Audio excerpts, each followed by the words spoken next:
Delight IAS पर आप सभी का एक बार फिर से बहुत बहुत स्वागत है। एक बहुत ही इंपॉर्टेंट टॉपिक पर बात करने जा रहे हैं। आप लोगों ने देखा होगा कि आजकल कॉमन सेंस को लेकर यूपीएससी में बहुत ज़्यादा बात होती है, ठीक है।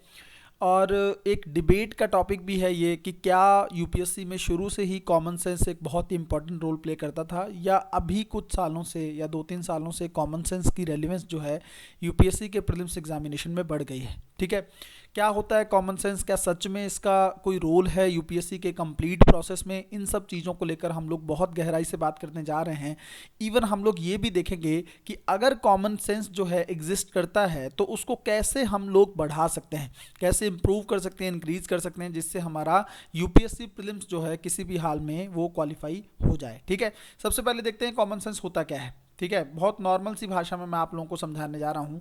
देखिए भाई, अगर हम इसको देखें कि आपका जो डिसीजन है बहुत ही विवेकपूर्ण हो, ठीक है, इवन एक तार्किक तरीके से आपकी जो व्यवहार करने की क्षमता है, मैं इसको और आसान भाषा में आप लोगों को समझाता हूं। देखिए, कॉमन सेंस का मतलब है कि वो कॉमन होगा सब में, ठीक है। कोई ऐसी चीज़ होगी जो एक कॉमन पर्सन भी अगर उसके बारे में सोचे तो वो सोच सकता है कि ये चीज़ तो ठीक ही होगी या ये चीज़ गलत ही होगी, ठीक है। एक नॉर्मली हम लोग कहते हैं ना, जैसे आप लोगों ने आम बोलचाल की भाषा में भी सुना होगा कि ये तो कॉमन सेंस की बात थी, ये भी आपसे डील नहीं हुई, ठीक है। तो वही चीज़ जो है कि इसका मतलब ये है कि जिसको नॉर्मली अगर हम लोग प्रश्न के तौर पर देखें कि जिस सवाल को पढ़कर हमें ये लगे कि इसे तो कॉमन सेंस के माध्यम से डील किया जा सकता था, इसके लिए किसी नॉलेज की ज़रूरत नहीं थी, इसके लिए किसी अलग से स्किल की ज़रूरत नहीं थी, कोई अलग से टॉपिक पढ़ने की ज़रूरत नहीं थी, ऐसा अगर कोई सवाल है तो उसे कॉमन सेंस के माध्यम से डील किया जा सकता था, ठीक है। तो मुझे लगता है आप लोग समझ के होंगे, एक बहुत ही कॉमन चीज जो है उसको हम लोग कॉमन सेंस के तौर पर देख सकते हैं। अब जल्दी से देखते हैं कि यूपीएससी के जो एग्जाम है, जो यूपीएससी का प्रीलिम्स एग्जामिनेशन खास करके, इसमें कॉमन सेंस का क्या रोल है। देखिए भाई, पहले बिल्कुल ध्यान से समझिएगा, मैं आपको एक चीज बताने जा रहा हूं। देखिए, एक है यूपीएससी में ज्ञान का स्तर, है ना, दूसरा है यूपीएससी में कॉमन सेंस। पहले क्या होता था कि सिर्फ ज्ञान के बेस पर आप यूपीएससी का प्री निकाल सकते थे। कुछ समय पहले का जो पैटर्न अगर आप लोग देखेंगे तो एकदम फैक्चुअल क्वेश्चन पूछे जाते थे, और अगर आपने रट्टा वगैरह मार लिया कहीं से तो आपका पेपर या बहुत इजीली आपका प्रीलिम्स क्वालिफाई हो जाता था। अब क्या है कि कॉमन सेंस जो है उसका भी रोल जो है यूपीएससी में बढ़ता चला जा रहा है। यूपीएससी क्या करता है, देखिए मैं आपको एक चीज़ बताता हूँ, यूपीएससी को इस कॉमन सेंस का यूज़ करने की ज़रूरत पड़ी क्यों है। देखो, आपको पता है अगर यूपीएससी प्रीलिम्स के एग्जाम को सिर्फ इस बेस पे जज करेगा ना, कॉमन सेंस के बेस, इस ज्ञान के बेस पे जज करेगा, तो आपको पता है कि जितनी बड़ी बड़ी कोचिंग्स वगैरह होती हैं, जो बच्चे कोचिंग्स के माध्यम से तैयारी करते हैं, जो बच्चे दिल्ली में तैयारी करते हैं, उन बच्चों को ज़्यादा फायदा मिल जाएगा, है ना। क्योंकि नॉलेज के लिए तो कोचिंग्स बहुत वर्क करती हैं, ये भी पढ़ लीजिए वो भी पढ़ लीजिए, है ना, अच्छा खासा वो लोग इसमें रिसर्च भी करते हैं। बट वो बच्चे जो गांव देहात में बैठा जो बच्चा है, वो इस कंटेंट तक कैसे पहुंच पाएगा। तो यूपीएससी चाहता है कि एक कॉमन जो है, एक सेम प्लेइंग फील्ड रहे, किसके लिए, जो शहर में रहकर तैयारी कर रहा है बच्चा और जो गांव में बैठकर तैयारी कर रहा है बच्चा, दोनों बच्चे जो हैं एक स्तर पर करें, तैयारी करें। वो बच्चा अगर एनसीईआरटी वगैरह पढ़ रहा है, बेसिक सोर्स पढ़ रहा है, तो उसके अंदर इतना कॉमन सेंस बिल्ड हो जाए कि इस सवाल को डील कर ले। और ये जो दिल्ली में बैठकर इतनी अच्छी अच्छी तैयारी कर रहे हैं बच्चे, ये भी जो हैं इस सवाल को डील करके अपने कॉमन सेंस का यूज करें, मतलब सिर्फ ज्ञान के बेस पर ये लोग डील ना कर पाए। दूसरा, आप लोग यहाँ पे देखिए यूपीएससी में मैं अगर आपको ये कहूँ कि सिर्फ कॉमन सेंस अगर आपका बहुत अच्छा है तो आपका प्रीलिम्स अकेला क्वालिफाई नहीं हो सकता है, ठीक है। अगर आपका सिर्फ ज्ञान है, ज्ञान का स्तर बहुत अच्छा है, तब भी आपका प्रीलिम्स क्वालिफाई नहीं हो सकता है। अभी का जो स्तर देखेंगे यूपीएससी में, उसमें ये दोनों चीजें होनी चाहिए। मतलब मैक्सिमम क्वेश्चन तो आपके देखिए नॉलेज के बेस पर ही सही होंगे, बट कुछ क्वेश्चन ऐसे होंगे जिसको आप कॉमन सेंस के माध्यम से सही कर सकते हैं। मतलब अगर आप इन दोनों को प्लस कर देंगे तब जाकर यूपीएससी की जो कट ऑफ है बहुत इजीली तरीके से आप लोग इसको क्वालिफाई कर सकते हैं। और अगर आप मुझसे पूछेंगे कि सर हर बार कितने क्वेश्चन होते हैं कॉमन सेंस के, तो मेरा मानना है काफ़ी सारे क्वेश्चन, 15 से 20 क्वेश्चन की रेंज रहती है जो हर साल पेपर में आते हैं, जिसको आप लोग कॉमन सेंस के माध्यम से डील कर सकते हैं। इवन इससे ज़्यादा भी हो सकती है ये संख्या, ठीक है। अब पहले तो इसको देखने से पहले हम लोग यूपीएससी के कुछ क्वेश्चन देख लेते हैं, जहां पर आपको लगता है कि एक बार एग्जांपल के तौर पर आपको समझ आना चाहिए क्या ये क्वेश्चन नॉलेज से ही डील हो सकता था या कॉमन सेंस के माध्यम से भी इसको सही किया जा सकता था, ठीक है। फिर हम लोग बात कर लेंगे कि हम लोग इसको इंक्रीज करें कैसे। देखिए, सबसे पहले आप इस सवाल को देखें, ये यूपीएससी प्रीलिम्स 2023 का सवाल है ना। जो मैंने एग्जाम्पल लिए हैं, कुछ जितने भी मैंने एग्जाम्पल लिए हैं वो दोनों सालों से लिए हैं, है ना, 2022 और 2023 से। बहुत पुराने साल का एग्जाम्पल नहीं लिया है जिससे आप लोगों को एकदम एक आप गुमराह गुमराह हो जाएं और आपको लगे कि बहुत साल पहले ये तो यूज होता था, अब जो यूपीएससी के प्रीलिम्स में ये यूज नहीं हो रहा है, ऐसा नहीं है। 2023 का सवाल है, इसको ध्यान से देखेंगे। भारत अपने पास यूरेनियम डिपॉजिट होने के बावजूद अपने अधिकांश विद्युत उत्पादन के लिए कोयले पर निर्भर करता है। सबसे पहले आप एक चीज देखिए, जिस बच्चे ने यूपीएससी की तैयारी की है ना, और जिसको कम से कम 6 महीने 1 साल हो गया है ना, इतना तो तैयारी के बाद ही आप एग्जाम देते हैं, मेरा मानना है। कोई ऐसा नहीं है कि पहले ही दिन आकर एग्जाम में बैठ जाए। जिसने इतनी तैयारी की है ना, उसको पता है कि हम यूरेनियम के लिए जो है, भारत जो है वो थोड़ा सा डिपेंड करता है अन्य देशों पर।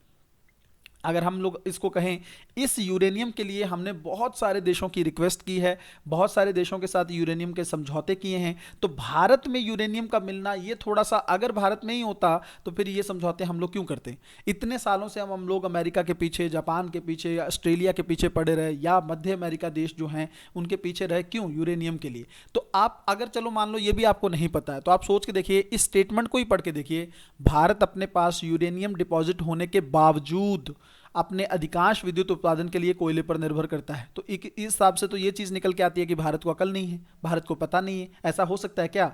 ऐसा नहीं हो सकता है। क्यों? क्योंकि अगर किसी देश के पास ये चीज़ होगी तो वो दूसरा क्यों करेगा? तो इसका मतलब अगर हमारे पास यूरेनियम होता तो हम विद्युत उत्पादन के लिए कोयले पर डिपेंड नहीं करते। तो इस क्वेश्चन को मुझे बताइए, आपको डील करने में क्या प्रॉब्लम है? अगर आप इसको काट देते हो ना, सिर्फ इसको काट देते हो, दूसरा आप चाहे पढ़ो चाहे ना पढ़ो, आपका सवाल का आंसर आ गया। देखिए सोचिए, यहाँ पे पहले जो ऑप्शन है इसमें क्या है, 1 और 2 दोनों सही हैं, और दोनों सही तो है नहीं ना, एक तो काट दिया तो ये कट गया। फिर दूसरे में कह रहा है 1 और 2 दोनों सही है, फिर कट गया। फिर तीसरा से देखिए 1 सही है, फिर कट गया। चौथा आंसर आप लोगों के सामने। बिल्कुल आसान और कॉमन सेंस का यूज करके आप इस क्वेश्चन को डील कर सकते हो।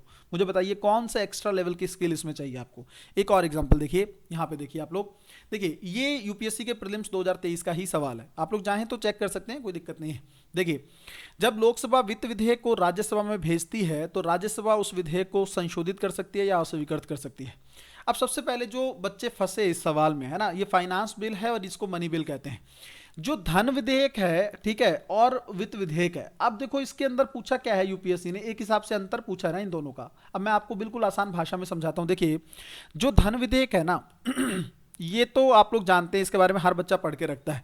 जो फाइनेंस बिल है ये 2 तरह का है। फाइनेंस बिल या वित्त विधेयक जो है, ये टाइप 1 टाइप का है और एक सेकंड टाइप का है ना, वित्त विधेयक 2। कोई फर्क नहीं पड़ता है, आपको अनुच्छेद पता है नहीं पता है, मैं आपको ये सवाल किस तरीके से आप लोग डील कर सकते हो इसको आसान भाषा में समझें। यहाँ पे देखिए, ये जो फाइनेंस बिल 1 है, इसमें अगर आप देखेंगे तो ये सेम एज इट इज किस तरीके का है, अगर आप लोग देखेंगे इसके अंदर तो आपको देखेगा ये सेम टू सेम किसका है, धन विधेयक की तरह है। जैसा धन विधेयक होता है वैसा ही ये है, इसमें और इसमें कोई बहुत ज्यादा अंतर है नहीं। तो क्या यूपीएससी अगर अंतर पूछ रहा है और उसने लिखा नहीं है 1 और 2, तो क्या इसका मतलब वो धन विधेयक 1 और 1 इसके अंदर अंतर पूछ रहा है? ये पॉसिबल है क्या? ये तो दोनों सेम है, ये दोनों तो सेम है, तो फिर अंतर किसके अंदर पूछ रहा है? वो धन विधेयक में पूछ रहा है और वित्त विधेयक 2 में पूछ रहा है। और यह जो वित्त विधेयक है, ये अगर किसी बच्चे ने थोड़ा सा भी पढ़ा होगा तो उसको पता होगा कि यह एक जैसे सामान्य विधेयक होता है ना, वो है ये। तो अब आपको अंतर सिर्फ इतना बताना है, मनी बिल में और जो नॉर्मल बिल होता है या सामान्य विधेयक होता है उसके अंदर क्या अंतर है। देखिए किस तरीके से सवाल को घुमा दिया गया है, और कॉमन सेंस के माध्यम से आप लोग, कॉमन सेंस कहां पे यूज हो रहा है इसमें, कि आप सोच के देखिए, क्या इसके और इसके अंदर जो है अंतर पूछ सकता है क्या यूपीएससी? ये तो दोनों सेम है ना, तो इन दोनों के बीच में अंतर कैसे पूछेगा? तो अंतर पूछेगा इसके अंदर और इसके अंदर, ठीक है। और यहां पे आप लोग सवाल डील कर सकते हैं। अब देखिए, आप लोग भूल जाइए वित्त विधेयक, सिर्फ इसको देखिए सामान्य विधेयक के तौर पर। जब लोकसभा वित्त विधेयक को राज्यसभा में भेजती है तो राज्यसभा उसको संशोधित कर सकती है और स्वीकृत कर सकती है। वित्त विधेयक की बात है, वित्त विधेयक मतलब सामान्य विधेयक, तो कर सकती है राज्यसभा, कोई दिक्कत नहीं है। दूसरा, जब लोकसभा धन विधेयक को राज्यसभा में भेजती है, अब धन विधेयक पूछ रहा है, राज्यसभा में भेजती है तो राज्यसभा उस विधेयक को संशोधित और स्वीकृत नहीं कर सकती है, सिर्फ सुझाव दे सकती है। ये आप लोग जानते हैं, ये भी ठीक है। धन विधेयक को लेकर सिर्फ 14 दिन तक रोक सकती है वो, उसके अलावा संशोधित भी नहीं कर सकती है, अस्वीकार भी नहीं कर सकती है, बट हाँ कुछ सिफारिशें दे सकती है, वो मर्जी है लोकसभा माने या ना माने। तीसरा देखिए, लोकसभा और राज्यसभा के बीच असहमति होने पर धन विधेयक के लिए तो कोई संयुक्त बैठक नहीं होती, बट वित्त विधेयक के लिए संयुक्त बैठक आवश्यक है। मैंने कहा कॉमन बिल है, कॉमन बिल है तो क्या है, संयुक्त बैठक हो सकती है। तीनों स्टेटमेंट जो है आप लोगों के सामने है और एकदम सवाल जो है ये सही हो सकता है, सिर्फ अगर आप इतना सा कॉमन सेंस यहाँ पे यूज कर लेते हैं। जल्दी से देखेंगे, 1-2 सवाल और देख लेते हैं जल्दी से। यहाँ पे देखिए, ये भी 2000 प्रीलिम्स 2023 का ही सवाल है।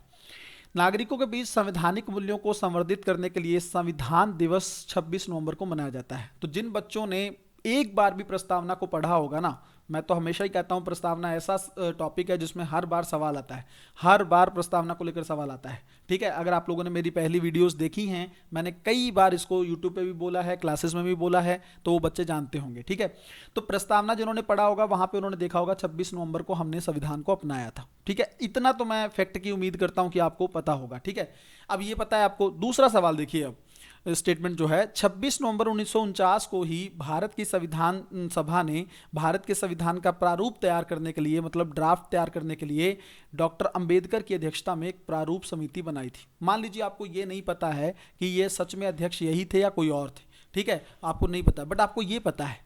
ठीक है, और आपको ये पता होगा कि 26 नवंबर को हमने संविधान को अपनाया था। तो कोई चीज़ कब अपनाई जाती है? जब वो पूरी हो जाती है, जब वो पूर्ण हो जाती है, या आधे अधूरी चीज को ही अपना लेंगे, मतलब पूर्ण हो गया है। और इस दिन अगर ये हमें पता है कि संविधान बन चुका है, तो प्रारूप समिति क्या इस दिन बनाएंगे? सोच के देखिए आप, प्रारूप समिति क्या होती है कि संविधान कैसा बनेगा उसका ड्राफ्ट तैयार करने के लिए कमेटी बनाए हम। क्या उस दिन बना सकते हैं हम? सोच के देखिए ना, ये भी तो कॉमन सेंस है। बन चुका है संविधान यहाँ पे, तो यहाँ पे कैसे बनाएंगे? काट दीजिए इसको, ये सवाल सही हो गया आपका। ठीक है, ओनली वन सही है इसमें। आप लोग देखेंगे इसमें भी आपको अगर एक पता लग जाता है, सारे गलत करके आप आंसर निकाल सकते हो। ठीक है, ये भी कॉमन सेंस के माध्यम से। एक सवाल मैं आपको जल्दी से, एक बड़ा सवाल दिखा देता हूं, हालांकि इसको भी जल्दी से देख लीजिए। इस सवाल को देखिए, उत्तरी गोलार्ध में वर्ष का सबसे लंबा दिन आमतौर पर कब होता है? सोच के देखिए, 21 जून आप लोग हर बार ज्योग्राफी में पढ़ते होंगे, है ना, कि भारत में जो है ये सबसे लंबा दिन होता है। कौन सा पखवाड़ा है ये? जून महीने का दूसरा पखवाड़ा। अब यूपीएससी ने यहाँ पे अगर आप देखेंगे पखवाड़ा डाल दिया। पखवाड़ा का मतलब क्या है? पहले 15 दिन को पहला पखवाड़ा, दूसरे 15 दिन को दूसरा पखवाड़ा। तो अगर आप देखेंगे तो ये जून महीने कहाँ पे आ रहा है? ये भी तो कॉमन सेंस ही है। अब यहाँ पे यूपीएससी ने थोड़ा सा घुमा दिया है और आपको सवाल नहीं बन पा रहा है, ये कौन सा आंसर आएगा इसमें। यहाँ पे देखेंगे आप लोग, एक अच्छा सवाल देखिए यहाँ पे। देखिए, अब ये सवाल दिखने में कितना बड़ा लग रहा है, बट बहुत आसान है। ये प्रीलिम्स 2022 का सवाल है। देखिए, यदि कोई मुख्य सौर तूफान पृथ्वी पर पहुंचता है, अब किसी बच्चे को अगर थोड़ा सा भी पता होगा कि सौर तूफान का मतलब होता है एक तरीके से सौर, जो सूर्य जो है ना, इसके जो बाहरी, इसका जो आउटर कोर जो है इसका, यहां से ना कुछ तूफान निकलते, जिसको कोरोना भी बोलते हैं। यहां से कई बार ना कुछ मतलब तूफान के तौर पर निकलती है ना, कुछ मतलब अगर आप देखेंगे कुछ इस तरह का प्रकाश जो बहुत तेज तरीके से निकलता है, यह इसको सौर तूफान कहते हैं, है ना। बहुत गर्म तूफान होते हैं, ये सूर्य के माध्यम से निकलते हैं। हमें अगर थोड़ा सा भी पता है कि ऐसा कोई तूफान है जो अंतरिक्ष के माध्यम, सूर्य अब कहां पर है? अंतरिक्ष में है। तो यहां से देखिए आप लोग, इससे क्या प्रभाव पड़ेगा पृथ्वी पर? अब ये यूपीएससी ने पूछा है, ध्यान से देखिएगा। मैं सिर्फ इतना कह रहा हूं कि अगर किसी बच्चे को थोड़ा सा भी स्पेस के बारे में पता है, तो उसको ये पता होगा कि सूर्य का जो तूफान निकलता है, सौर तूफान जो होता है, उससे ज्यादातर अगर आप देखोगे ना, तो अंतरिक्ष की जो प्रणालियां हैं उनके इफेक्ट होने का खतरा ज्यादा रहता है। ठीक है, अब आप इसमें से देखिए कौन कौन से ऑप्शन है, मैं आपको बताऊंगा अभी कैसे वो कॉमन सेंस के बेस पर आप डील कर सकते हो। जैसे जीपीएस है, ऑब्वियस ये अब कोई तूफान आ रहा है और रास्ते में जीपीएस वगैरह सब लगे हुए हैं, आपको पता है जितने उपग्रह वगैरह अंतरिक्ष में है, हो सकता है प्रभावित हो सकता है। दूसरा, यहां पे देखिए ये क्या कह रहा है, विषुवतीय क्षेत्र में सुनामी आ सकते हैं। इसका कोई मतलब बन रहा है क्या? कोई मतलब नहीं बन रहा है। फिर देखिए, फिर इसको छोड़ दीजिए, पृथ्वी के अधिकांश हिस्से पर ध्रुवीय ज्योतियां घटित हो सकते हैं। ये सिंपल सी बात है, जब सूर्य से कुछ भी आता है, कोई भी प्रकाश आता है, इवन आप लोग देखते होंगे जब कोई क्षुद्र ग्रह पृथ्वी की तरफ आता है ना, तो पृथ्वी का एक आवरण है, उस आवरण को जब वो क्रॉस करता है ना, तो एकदम घर्षण के माध्यम से वो जलने लगता है। तो यही होता है जब कोई सौर तूफान पृथ्वी के वायुमंडल से आकर टकराता है, तो भारत जो धरती का जो ध्रुवीय क्षेत्र है, पोलर एरिया है, वहां पर प्रकाश क्रिएट होने लगता है। ये भी हो सकता है। दूसरा, यहां पर देखिए, ग्रह के अधिकांश हिस्से में, अब इसका फिर कोई मतलब नहीं है। आप सोचिए, इसका कोई मतलब नहीं है, इसका कोई क्या मतलब है कि वहां पर आग लग सकती है? कोई मतलब नहीं है। फिर दूसरा, फिर मैं कह रहा हूं, ये सैटेलाइट का फिर आ गया, उपग्रहों की कक्षाएं फिर विक्षुब्ध बिल्कुल हो सकती हैं, और ध्रुवीय क्षेत्रों के ऊपर उड़ते हुए वायुयान का ये थोड़ा सा रेडियो संचार भी बाधित हो सकता है, क्योंकि आपको पता है वो भी अंतरिक्ष में ही उड़ के जाता है। तो इसका मतलब अगर आप लोग देखेंगे, पृथ्वी का सिस्टम जो है, यहां पे अगर इन दोनों को अगर आप लोग काट देते हैं, 2 और 5 काट देते हैं, 2 यहां पे गया, 2 यहां पे गया, 2 यहां पे गया, आपके सामने आंसर आ चुका है। क्वेश्चन बड़ा है, बट थोड़ा सा आपको दिमाग यूज करना है कि इससे क्या लेना देना है। कोई लेना देना नहीं बन रहा है सुनामियों से, इसका यहां से क्या लेना देना है, कोई लेना देना नहीं मिल रहा है। बस इसको देखने की भी जरूरत नहीं, आपको जानने की जरूरत नहीं है कि बिजली ग्रिड वाला है कि नहीं, बट 1 या 2 ऐसे कट कर दीजिए, आपका आंसर निकल आएगा। यहां पे भी एक चाहें तो एक सवाल और देख सकते हैं जल्दी से। भारत का महान्यायवादी और भारत का सॉलिसिटर जनरल ही सरकार के एकमात्र अधिकारी हैं जिन्हें भारत की संसद में बैठकों में भाग लेने की अनुमति। ये बिल्कुल सही स्टेटमेंट है। क्यों? जितने बच्चे पॉलिटी की तैयारी करते हैं जब भी वो महाधिवक्ता के बारे में पढ़ते होंगे, है ना, ये सरकार का वकील होता है, और हमेशा उन बच्चों को ये कहा जाता है क्लास में भी, और पढ़ा भी होगा उन्होंने, कि यह जो है संसद की बैठकों में भाग ले सकता है, बस इसके पास मतदान का राइट नहीं होता है। ये बोल भी सकता है, वहां जा भी सकता है, बैठ भी सकता है, बोल भी सकता है, बट मतदान नहीं कर सकता है, ये तो पता है। अब यहाँ पे फिर गेम खेल गया यूपीएससी भारत के संविधान के अनुसार। अब अगला स्टेटमेंट तो ठीक है कि वो अपना त्याग पत्र नॉर्मली दे देता है जब सरकार चेंज हो जाती है, बट यहाँ पे यूपीएससी ने गड़बड़ कर दी। भारत का संविधान ऐसा कुछ नहीं कहता है। तो लास्ट में मैं सिर्फ आपको ये कहना चाहूँगा कि यूपीएससी के प्रीलिम्स एग्जामिनेशन में अब जो है कॉमन सेंस का रोल बहुत अच्छा हो चुका है। मेरी एक लिमिट है, एक वीडियो में मैं आपको कुछ क्वेश्चन दिखा सकता हूँ, बट बहुत सारे ऐसे क्वेश्चन हैं जिसमें सिर्फ और सिर्फ आप कॉमन सेंस के माध्यम से डील कर सकते हो। मैं ये बिल्कुल नहीं कह रहा, फिर से दोहरा रहा हूँ अपनी बात को, कि ज्ञान नहीं चाहिए, ये ऐसा नहीं हो सकता है, ठीक है। ज्ञान तो चाहिए, वही ज्ञान आपको कॉमन सेंस का यूज करने का। जो भी बाकी वीडियोस बनती हैं कि आप कॉमन सेंस के लिए ये करिए वो करिए, ये पॉसिबल नहीं है। सबसे पहले आपको अपने ज्ञान को इंप्रूव करना है, अपने कॉन्सेप्ट को अच्छा करना है, पहली चीज, ठीक है ना। कॉन्सेप्ट अच्छा होगा ना, जब कॉन्सेप्ट अच्छा होगा तो वहीं पे कॉमन सेंस वर्क भी करता है।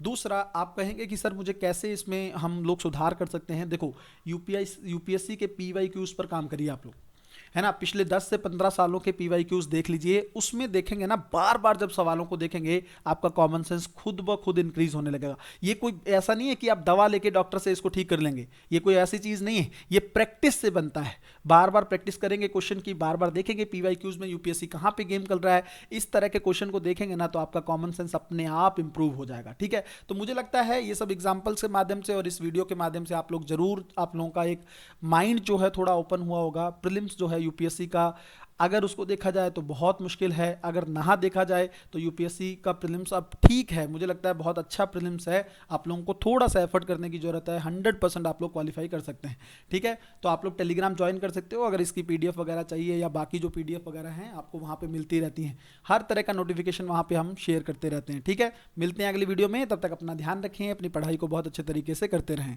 बहुत बहुत धन्यवाद।